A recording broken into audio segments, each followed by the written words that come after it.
Well, CNN News 18's Siddhant Mishra spoke exclusively to a spokesperson of Israeli government about the current status of the war. Let's listen in.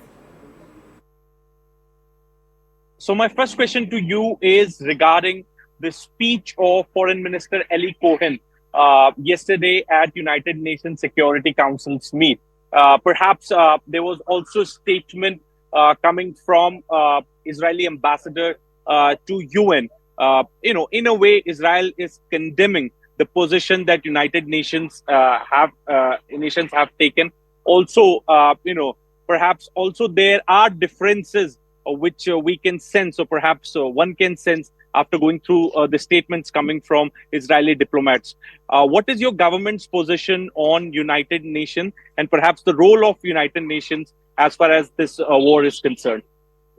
Israel is building an international coalition now as we move ahead with our campaign to defeat Hamas in response to the October 7th massacre. We're now talking about over 1,400 Israelis who were brutally murdered, and we're determined to go after the terror organization that did that.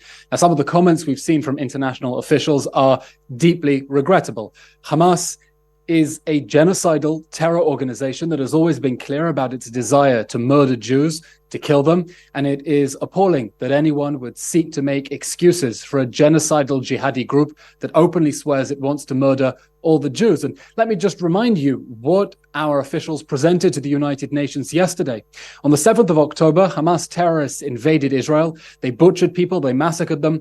And we have a phone call, a recorded phone call from a Hamas terrorist calling his parents from the mobile phone of one of his victims, saying, "Baba, Baba, Daddy, Daddy, I killed 10 Jews. I killed 10 Jews. I killed them with my own bare hands. I have their blood on my hands. Put Mum on the line." Do you understand what sort of sadistic psychopaths we're dealing with? Someone who invades a village, murders 10 people with his bare hands, takes the victim's phone with their blood still on his hands, calls his dad to boast, "I killed 10 Jews," and says, "Put Mum on the line." This is the evil we are fighting. And this is the evil we expect everyone in the world to understand exactly what we are up against. And this is why we are going to defeat Hamas.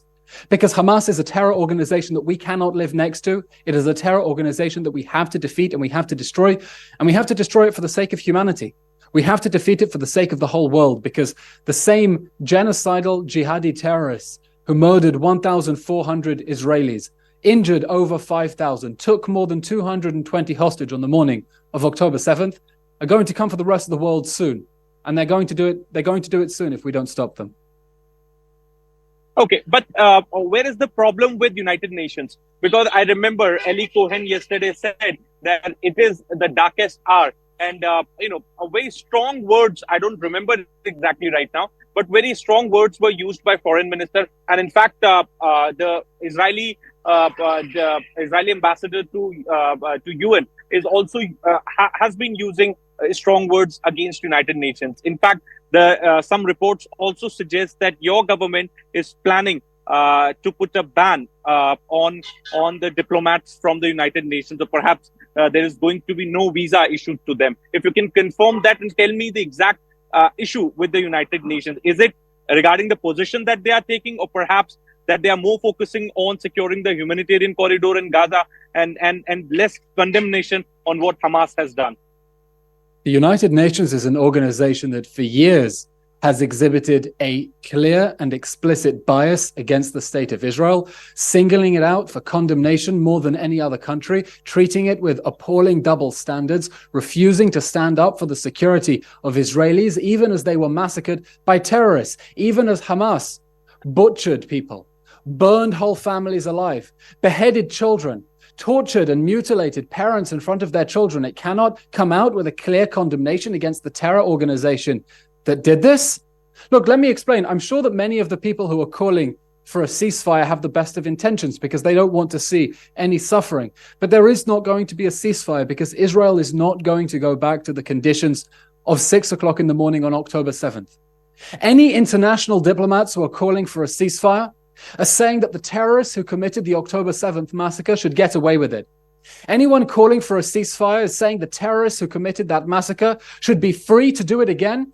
And anyone calling for a ceasefire is saying that the terrorists who burned whole families alive on October 7th should be free to do it again, knowing the international community is going to stop Israel from defending itself. That is our complaint against the United Nations. We're building an international coalition of countries in the free world who are standing by Israel's side and saying Israel must win this war. We'll do whatever it takes to make sure Israel wins this war. Israel must fight terror without mercy.